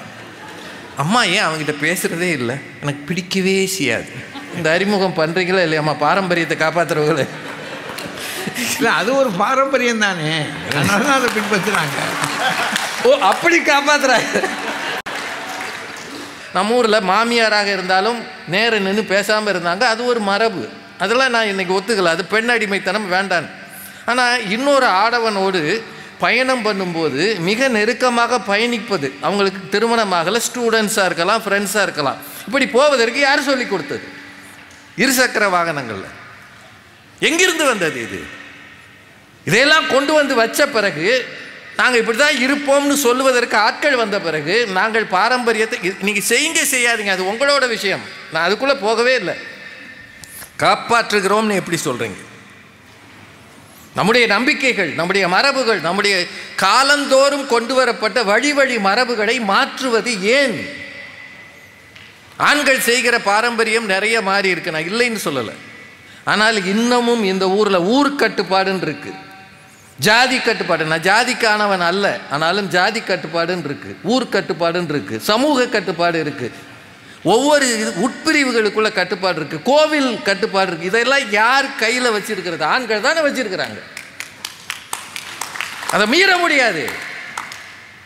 சும்மா நம்ம நாங்கள் சோறாக்கணும், குழம்பு வச்சோம், அதே ஹோட்டலில் வாங்கினோம், ஸ்விக்கியில் வாங்கினோம், இதெல்லாம் மரபு எங்களுக்குன்னு சொல்கிறது.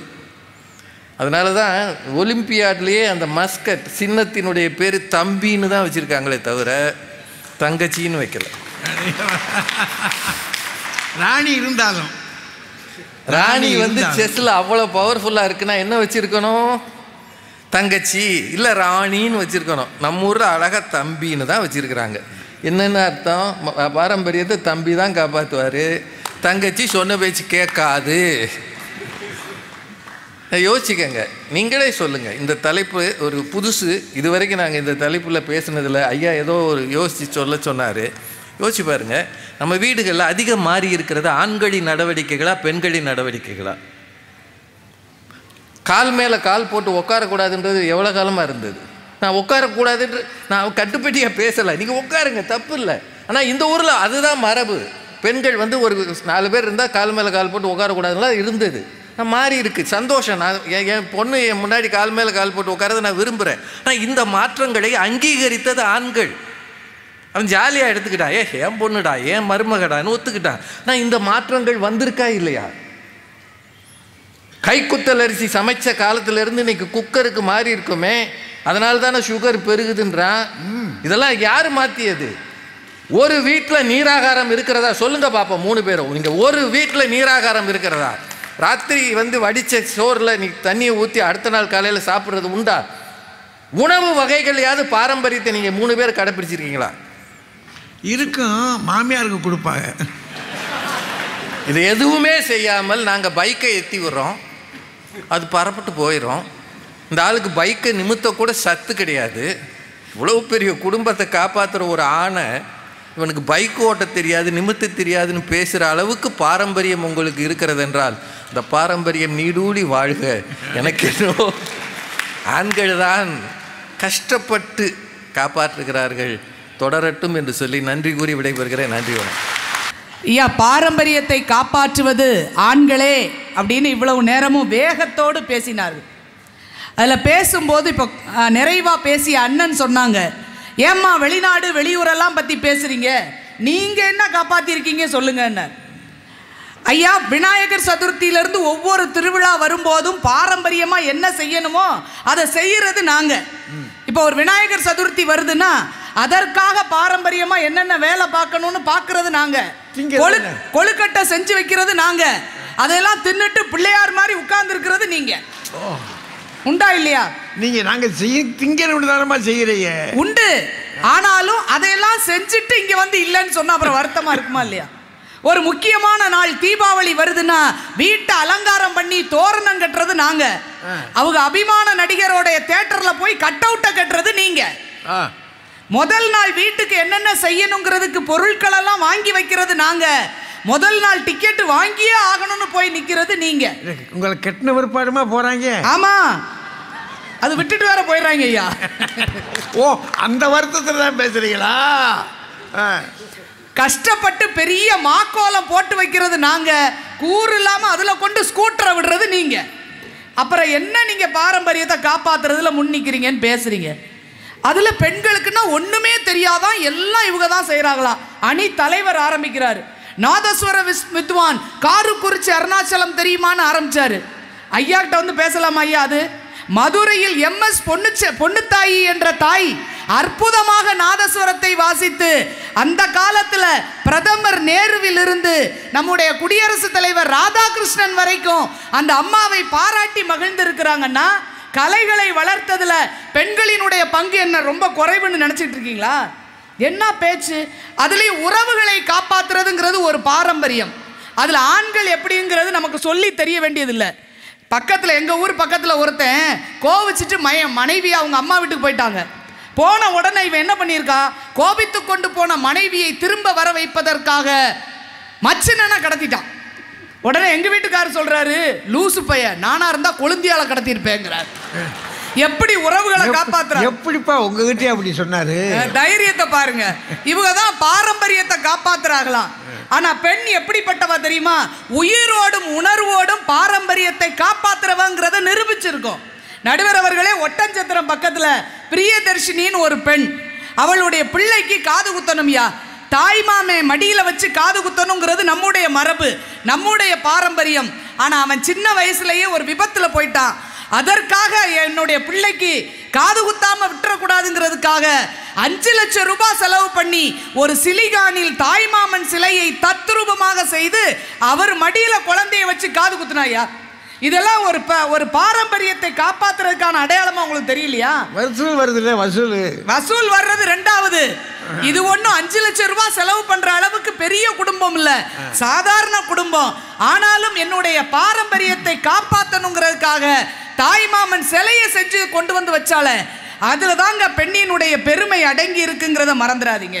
இந்த சிறுதானியத்தை பத்தி ஆளாளுக்கு மிதிச்சாங்க, ஆளாளுக்கு. இன்னைக்கு வண்ணாரப்பேட்டை சென்னையில இன்றைக்கு மாறி வர்ற கலாச்சாரத்தில் எல்லோரும் நோய்வாய்ப்படுகிறார்கள். நீரிழிவு, கொலஸ்ட்ரால் எல்லாம் வருதுங்கிறதுக்காக பெண்களா சேர்ந்து சிறுதானியங்களை வைத்து ரோட்டோர கடை போட்டு ஜே நடத்திக்கிட்டு இருக்காங்க. அப்போ அந்த பாரம்பரியத்தை மீட்டெடுக்க வேண்டும் என்பதில் பெண்களுக்கு இருக்கிற பங்கு எப்படிப்பட்டதுங்கிறத மறந்துடக்கூடாது. வேற ஒன்றும் இல்லைங்கய்யா, இந்த கோவை மாவட்டத்தை வச்சே பேசுவோமே. நம்ம பில்லூர் பவானி ஆற்றுல வனத்துறையிலிருந்து பரளிக்காடு சூழலியல் சுற்றுலான்னு ஏற்பாடு பண்ணியிருக்காங்களாம். அந்த சூழலியல் சுற்றுலாவுக்கு போறவங்களுக்கு அங்கே இருக்கக்கூடிய பழங்குடியினர்கள் வீட்டில் ராகி களியும் கீரை குழம்பும் செஞ்சு கொடுக்குறாங்களாம். பாரம்பரிய உணவு. அதை செய்து கொடுத்து வர்றவங்களை விருந்து உபச்சாரம் செய்கிறார்கள்.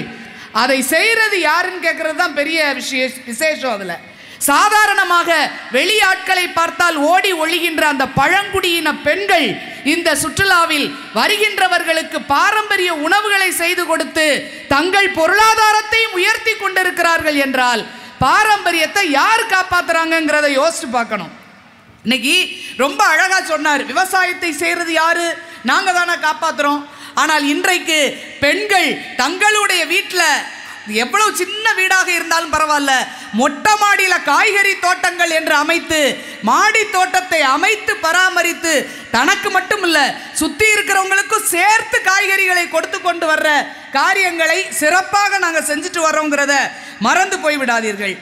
நாசால செவ்வாய் கிரகத்துக்கு பெர்சிவரன்ஸ் ரோவர் என்ற விண்கலத்தை அனுப்பிய போது 2021 அந்த குழுவில் இவர் ஒரு முக்கியமான விஞ்ஞானியாக இருந்து செயல்பட்டார்.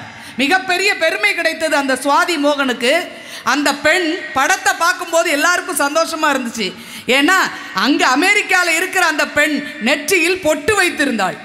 எல்லாரும் ஆச்சரியப்பட்டாங்க. பரவாயில்லையே நீங்க பொட்டோடு இருக்கீங்களேன்னு கேட்டப்ப அந்த பொண்ணு சொன்னா, எனக்கு இது நான் பொட்டு வைத்து கொண்டு தான் வகுப்புக்கு போவேன். எல்லாரும் கேலி பண்ணுவாங்க, யார் என்ன சொன்னாலும் சரி, நான் என்னுடைய அடையாளத்தை அழித்து கொள்ள விரும்பவில்லை, யார் என்பதை நான் காட்டுவேன்னு சொல்லி வாழ்ந்தார்கள் பாருங்க.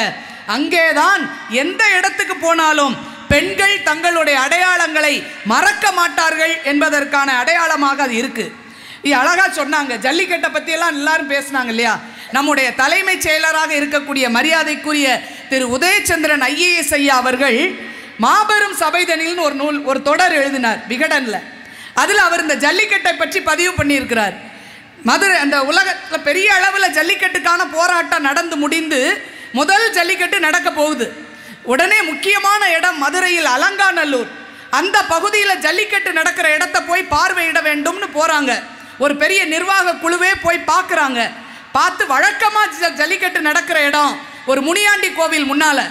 அந்த இடம் கொஞ்சம் குறுகலா இருக்கிற மாதிரி இருக்கு. இவ்வளவு பெரிய எழுச்சிக்கு பிறகு நடக்க போகிற விழா, பெரிய கூட்டம் உலகம் முழுவதும் இருந்து வரும். இந்த இடம் பத்தாத மாதிரி இருக்கு, பெரிய மைதானத்துக்கு மாத்திக்கிடுவோமா அப்படின்னு ஒரு ஊர்க்கூட்டம் போட்டு பேசினார். அவர் சொன்னார் இல்லையா, அண்ணன் ஊர்க்கூட்டம் போட்டு நடத்துறது யார், ஊர் கட்டுப்பாடு யார் நடத்துவதுன்னு கேட்டார்ல, அதே போல ஊர் கட்டுப்பாடோடு கூட்டம் நடந்தது. வெளியே அந்த பெரிய கிரவுண்டில் நடத்துவோம் இந்த வருஷம்னார். எல்லாரும் அமைதியா இருந்தாங்க. ஒரு கிழவி பாம்பனை அசைய அந்த கூட்டத்துக்குள்ள இருந்து எந்திரிச்சு வந்தது. ஐயா, நீங்க என்ன செய்வீங்களோ எது செய்வீங்களோ தெரியாது, ஜல்லிக்கட்டு நடக்கணும், ஆனா அது வழக்கமா எந்த இடத்துல நடக்குமோ அதே முனியாண்டி கோயில் வாசல்ல தான் நடக்கணும். ஏன் தெரியுமா? இந்த காளையை அடக்குகின்ற காளைகள் கால்களில் படுகின்ற அந்த தூசி மண்ணும் இளைஞர்கள் உடல்ல இருந்து சொற்ற அந்த ரத்தம் பட்ட மண்ணும் தான் எங்களுக்கு முனியாண்டி கோயில் விபூதி குங்குமத்தை விட உயர்ந்தது. அதனால் பாரம்பரியத்தையும் பழமையும் காப்பாற்றுவதற்கு அந்த இடத்துல தான் நடக்கணும்னு அத்தனை பேர் முன்னாலேயும் தைரியமாக ஒரு தாய் எடுத்து சொன்னார் என்றால், அதற்கு சொல்கின்றார், ஊரே அமைதியாக இருக்கும்போது ஒரு பெண் எழுந்து வந்து பேசினார் என்றால் பழமையை காப்பாற்றுவதில் அவர்களுக்கு இருக்கிற ஈடுபாடு என்னை பிரமிக்க வைத்தது என்று அவர் எழுதியிருக்கிறார். என்றால் நம்முடைய பாரம்பரியத்தையும் பண்பாட்டையும் காப்பாற்றுவதில் பெண்கள் தான் முன்னிருக்கிறோம் என்பதை மறந்துவிடக்கூடாது. ஐயா, நம்ம காலங்காலமாக கடைபிடிச்சு வர்றது தான். நேற்று ஆடி அமாவாசை, அப்படித்தானே?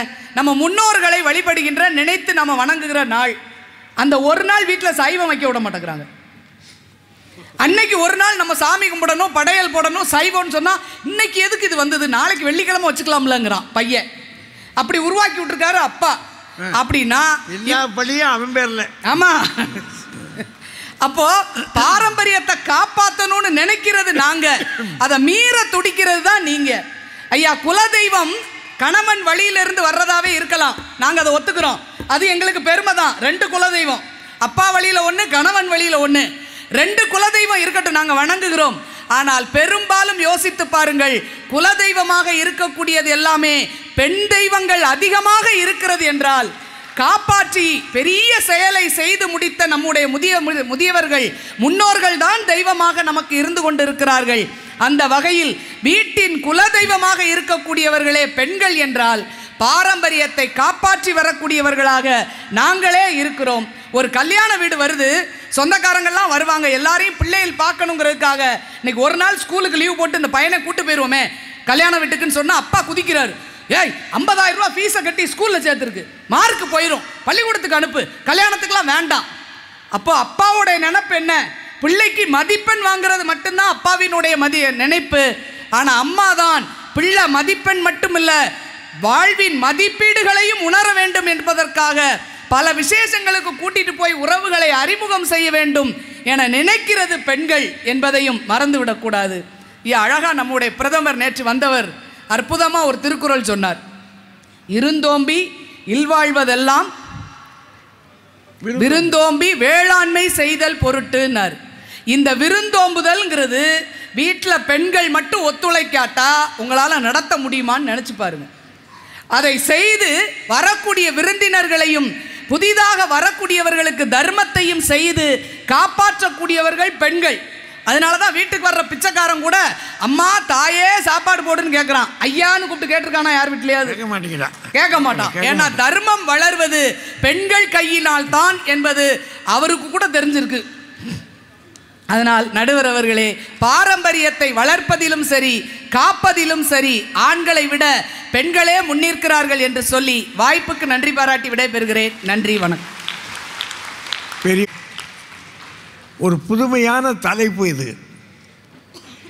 இந்த தலைப்பில் சிந்திக்கலாம் என்று எண்ணி பார்த்தோம். அதை எங்கே செய்யலாம்? கோயம்புத்தூரில் இவ்வளவு பெரிய கூட்டம் இருந்து கேட்கணும்னு ஆசைப்பட்டுட்டீங்க. வெந்நீர் வேணும், அது இருந்து கேட்கணும்னு ஆசைப்பட்டாச்சு. சரி, இவ்வளவு சிறப்பான இந்த கூட்டத்தில் ரெண்டு அணியும் எவ்வளவு செய்திகளை வச்சுருக்காங்கன்னு நீங்கள் பார்த்துருக்கீங்க, கேட்டுருக்கீங்க. இவ்வளவு கேட்ட பிற்பாடும் ஒரு நெருடல் இருந்துக்கிட்டே இருக்குது இதில், இந்த தலைப்பில். என்ன பேசுகிறாங்க இது? என்னமோ அந்தந்து விழுது. சினிமா படம் ஓடும்போது சில நேரம் அந்தந்து விழும் பாருங்க, அந்த மாதிரி அந்தந்து விழுந்து பின்னாடி ஓட்டுற மாதிரி என்னவோ சொல்லிக்கிட்டே இருக்காங்க, என்னமோ சொல்லிக்கிட்டு இருக்காங்க அப்படின்னு உங்கள் மனசுக்குள்ளே ஒரு ஓட்டம் இருக்கும். அதில் என்ன விஷயம் இங்கே இருக்குது அப்படின்றத முதல்ல சொல்லிடுறேன். இந்த பக்கம் திரும்பி பார்த்தோம்னா சங்க இலக்கியத்தில் என்ன சொல்கிறான், ஆடவர்கள் எல்லாம் முன்குடிமை வச்சிருப்பான் அல்லது பின்குடிமை வச்சிருப்பான். அந்த காலத்தில் முன்குடிமை அல்லது பின்குடிமை, அதாவது பின்னாடி பூரா முடி எடுத்துடுறது, முன்னாடி மட்டும் முடி கொஞ்சம் இருக்கும். நீங்கள் பாலா படத்தில் பார்த்துருக்கலாம் இந்த காட்சியை. எது? பரதேசி படத்தில். இல்லை, அதை நீங்கள் பார்க்கலைன்னா கூட ட்ரைப்ஸ் அதுக்கு இது மக்களுடைய தமிழ்நாட்டினுடைய குலங்களும் ஜாதிகளும் பற்றி ஒரு புத்தகம் இருக்குது. தர்ஸ்டன் இருக்கார், Thurston, caste and tribes of southern India, caste and tribes of southern இந்தியான்னு ஒரு புத்தகம். அந்த புத்தகத்தில் பழைய புத்தகம் பார்த்தீங்கன்னா அங்கங்கே நிறைய பழைய காலத்து ஒரு 200 ஆண்டுகளுக்கு முந்தின 150 ஆண்டுகளுக்கு முந்தின படங்கள் இருக்கும். அந்த படத்தில் பார்த்தீங்கன்னா இந்த அப்போவே பெரிய வீட்டு பிள்ளைகளை தான் அப்போ படம் எடுத்திருந்தாங்க. ஏன்னா சாதாரண வீடுகளையும் சில படம் எடுத்திருந்தாங்க. அப்போவே நீங்கள் பார்த்தா அதில் இந்த மொட்டையை இந்த பக்கத்தில் வச்சுருக்க குடுமி அதுதான் வச்சுருந்தாங்க. முன்குடுமி அல்லது பின்குடுமி. இன்றைக்கி குடுமி வைக்கிறாங்க. மரபை காப்பாற்றணும்னா என்ன செய்யணும்? இவங்க காப்பாற்றுறவங்கன்னு சொல்கிறாங்க இல்லையா, காப்பாற்றுறதா என்ன செஞ்சுருக்கணும்? குடுமி வச்சுருக்கணும். யார் இப்போ குடுமி வச்சுருக்கா? வைத்து பழகிய இனங்கள் கூட இப்போ வைக்கிறது இல்லை. வைத்து பழகியது அது ஒரு மரபாகவே வச்சுருந்தாங்க. இப்போ என்ன செய்கிறாங்கன்னா அதுக்கு சாஸ்திரத்துக்கு முடியை வளர்த்துட்டு அந்த இடத்துல மட்டும் கொஞ்சம் முடியை நீட்டி விட்டுறாங்க. அது ஒரு சாஸ்திரம், இதை வளர்த்துட்டோம் அப்படின்ற மாதிரி. அப்படின்னா இது மாறிடுச்சு, இப்போ மாற்றிட்டாங்க. இன்னும் கூட ஒன்று சொல்கிறேன், 9 நாழி உடுப்பவை 2, அதுதான் நம்ம மரபு, சங்க இலக்கிய மரபு. மேலே ஒரு துண்டு, கீழே ஒரு முண்டு, அவ்வளோதான். இன்றைக்கி எத்தனை ஆடை ஆண்களுக்கு! உள்ளாடைன்னு ஒன்று வந்திருக்கு பார்த்தீங்களா? அது ஆண்களுக்கும் சரி பெண்களுக்கும் சரி இந்த நூற்றாண்டு தந்தது. 19, 20ஆம் நூற்றாண்டுக்கு பிறகு வந்த வெள்ளைக்காரர்கள் வந்த பிற்பாடு உள்ளாடைகள் அப்படின்னு சொல்கிறோம் பார்த்தீங்களா, அதுவே அவர்கள் கொடுத்தது தான். நாம் அதை புதுசாக வாங்கிக்கிட்டோம். அது 2 பக்கமும் இருக்குது. உள்ளாடை பனியன் போட்டிருக்கோம்ல, நம்ம நம்ம ஆளுக பனியன் நினைக்க போட்டிருந்தான், அது ஒரு சனின்னு நினச்சான். தெரியாது, தையல் இல்லை, தையல் மிஷின் இல்லை. அதை விட இன்னொன்று முக்கிய விஷயம் அப்படின்னா, நம்முடைய தாய்மார்கள் சங்க இலக்கியத்திலிருந்து மரபு என்ன அப்படின்னா, ஆடை அணிவார்கள், சேலை அணிவாங்க, மேற்சட்டை அவங்களுக்கு கிடையாது. மேலே போடக்கூடிய சட்டை இருக்குது பார்த்தீங்களா, அது இல்லை. இல்லை என்பது மட்டுமல்ல, அதுக்கு இருக்கக்கூடிய சொற்களை இப்போ நீங்கள் கேளுங்க. ரவிக்கைன்னு சொல்கிறாங்க. சாதாரணமாக கிராமங்களுக்கு போனால் ரவுக்கை அப்படின்வாங்க. இல்லை ஜம்பரு, ஜாக்கெட்டு, அது பூரா என்ன சொற்களாக இருக்குது? தமிழ் சொல்ல இல்லை. காரணம் என்ன? இல்லை என்பது மட்டுமல்ல, போடக்கூடாது என்பது சட்டம். நீங்கள் அதை ஒன்று தெரிஞ்சுக்கிடணும். அன்றைய பெண்களுக்கு சமூகம் என்ன வைத்திருந்ததுன்னா, சில ஜாதிகளுக்கு போடக்கூடாது, போட்டு வீதிகளுக்கு வரக்கூடாது. அவர்கள் வெளியே வந்து நிற்கிற போது இப்படி வேணுமானாலும் வைக்கலாம். தோல் சீலை போராட்டம் என்று கேள்விப்பட்டிருக்கீங்களா? கேரளாவில், இதில் கன்னியாகுமரியில் நடந்தது தோல் சீலை போராட்டம். ஒரு சமூகம் எப்படியெல்லாம் தன் இந்த பெண்கள் எப்படியெல்லாம் போராடி எழுந்திருக்கிறார்கள் என்பதற்கு அது ஒரு மரபு. அந்த காலத்தில் போடக்கூடாது. அவங்க சாமி குத்தம், கையில் ஜாக்கெட் போட்டுட்டாங்கன்னா சாமி கண்ணை கெடுத்துடும், குத்தம். சொல்லி வச்சது யாரு? சட்டங்களை எழுதியவர்களெல்லாம் பெரும்பாலும் ஆண்கள். நியாய சட்டங்களும் இருந்தது, அதர்ம சட்டங்களும் இருந்தது. இந்த அதர்ம சட்டங்களும் கூட மரபாக பாரம்பரியமாக சொல்லப்பட்டு வந்தது. அதை முறியடிக்கிற காலம்தான் பிறகு வந்து சேர்ந்துச்சு. அதுக்கு ஒரு உதாரணம் உங்களுக்கு ஒரு சொல்கிறேன், கேளுங்க. வெள்ளைக்காரர்கள் வந்து ஒரு படம் ஊர்களில் மில்லு, அதில் கோயம்புத்தூர்லாம் சொல்ல வேண்டாம், ஏராளமான பஞ்சாலைகள் இங்கே வந்து சேர்ந்தது. கிராமத்தில் விவசாயம் பண்ணிக்கிட்டு இருந்த குடும்பம் அங்கே அதுக்கு செய்யலை, சேரலை, கூலி பார்த்து ஒன்றும் மாற்றலை. மாற்றங்கள் வந்த பிற்பாடு நகரத்துக்கு வந்துட்டாங்க. தாய் மகனை எல்லாம் கட்டிட்டு வரும்போது மில்லு வேலை. கிராமத்தில் வந்து விவசாயம் செல்லுபடி ஆனால் தான் வருமானம் வரும். அறுவடை ஆகி அது பேஞ்சும் கெடுக்கும், காஞ்சும் கெடுக்கும். விவசாயிகின்ற நிலைமை வாழ்க்கை அப்படி ஒரு துயரமான வாழ்க்கை அந்த காலத்தில் இருந்து. அதனால் என்ன செஞ்சாங்க, அங்கங்கே விற்றுட்டு இந்த மில்லு வந்துச்சுன்னொடனே மாதக்கூலி, நாட்கூலி, வாரக்கூலிலாம் கிடச்சிச்சு. இந்த கூலியை வாங்கிறதுக்காக வாங்கிட்டா மாதம் மாதம் கையில் காசு புழங்குது. அவனுக்கு வருஷத்தில் தான் காசு விளைச்சல் வந்து கொண்டு போய் கொடுத்து, இல்லாட்டி யார்ட்டையாவது காசு கடன் வாங்கி பிழைக்கணும். இவனுக்கு அப்படி இல்லை, வார வாரம் சம்பளம் வருது. அதனால் இதை நினச்சி நகரத்துக்கு வந்துட்டாங்க. இந்த பையன் கொஞ்சம் படித்த பையன் நகரத்துக்கு வந்துட்டான். வந்த பிற்பாடு அவங்க அம்மா கொஞ்சம் மூத்த தலைமுறை, இவன் கட்டியிருக்கிற பொண்ணு கொஞ்சம் 1-2 படித்து வந்த பிள்ளை. படித்து வந்த பிள்ளைனால இந்த அம்மாக்கிட்ட அதிகம் இருந்து பேச முடியல. இவன் வேலைக்கு போயிடுறான், இது கூட இருந்து பேச முடியல அந்த பிள்ளையால். என்னால் மூத்தவன்ற ஒரு மரியாதை வேறு. அதனால் என்ன செஞ்சிருது, சில நேரங்களில் பக்கத்து வீட்டுக்காரங்க எதிர்த்து வீட்டுக்காரங்கிட்ட போய் பேசுது. அது இந்த அம்மாவுக்கு பிடிக்கலை. அப்போ அந்த அம்மா என்ன செஞ்சிருது, அதை கொஞ்சம் சத்தம் போட்டிருக்கு. இந்த பொண்ணு கோவிச்சுக்கிட்டு படுத்துட்டான்.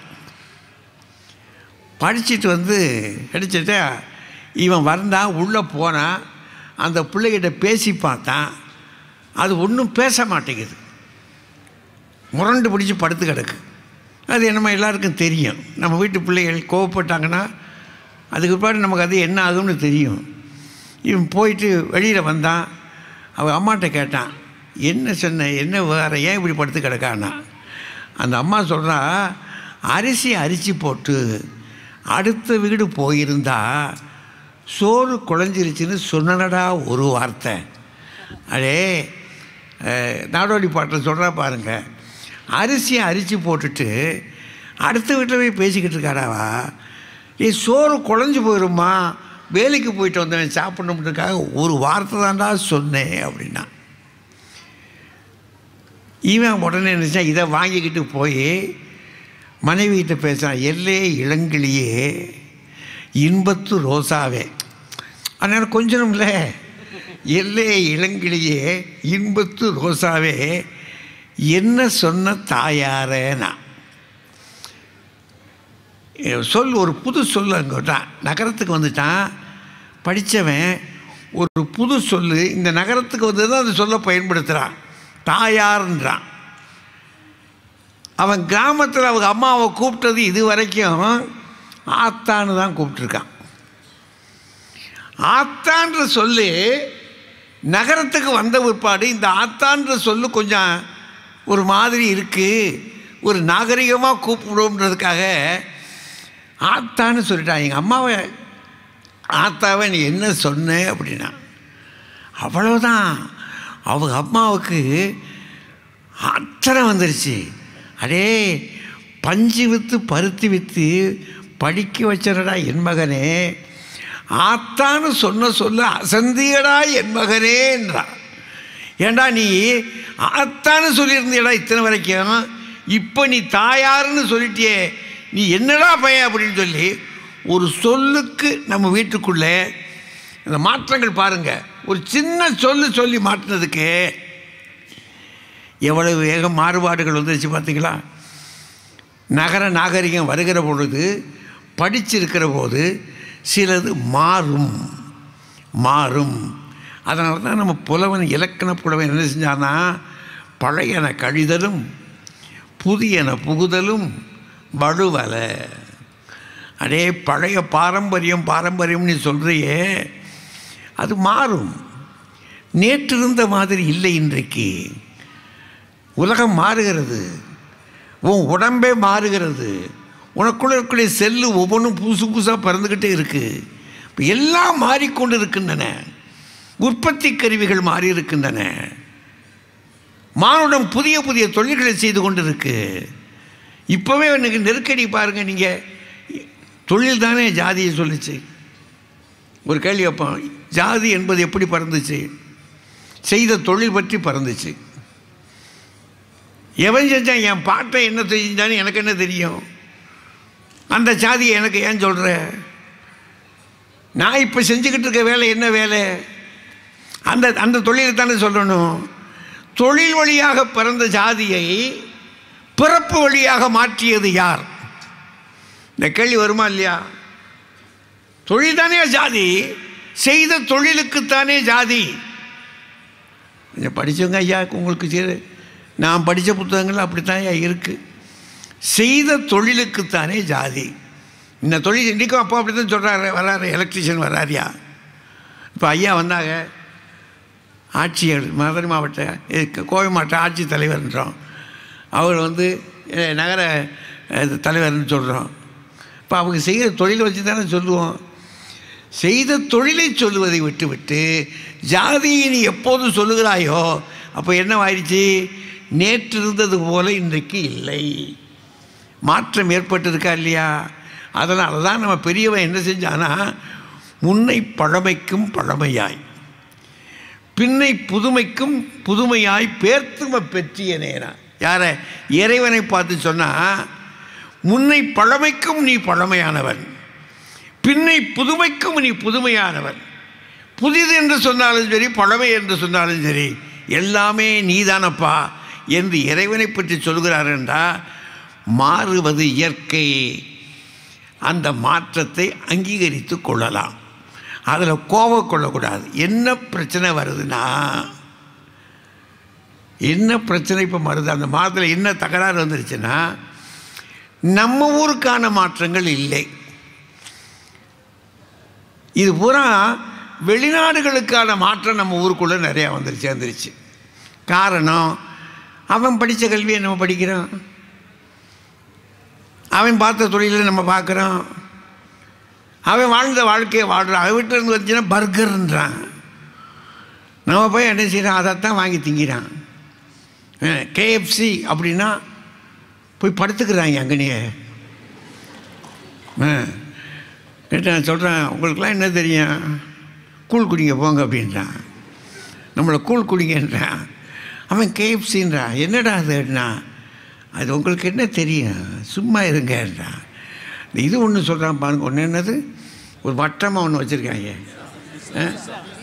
பீட்சா. எங்கள் கிளவி சுட்டு அந்த கேப்ப ரொட்டி இருக்குது பாருங்கள், அந்த கேப்ப ரொட்டி தான் அது. எங்கள் கிளவி அதில் ஒரு கருப்பட்டியை போட்டும் சுடுவா, அது ஸ்வீட்டு. இன்னொரு பக்கம் வெங்காயம், பச்சை மிளகா அதெல்லாம் போட்டு செய்வா. அதுக்கு இணையாகுமாயா இதை பிச்சா மூக்குச்சளியாக வருது.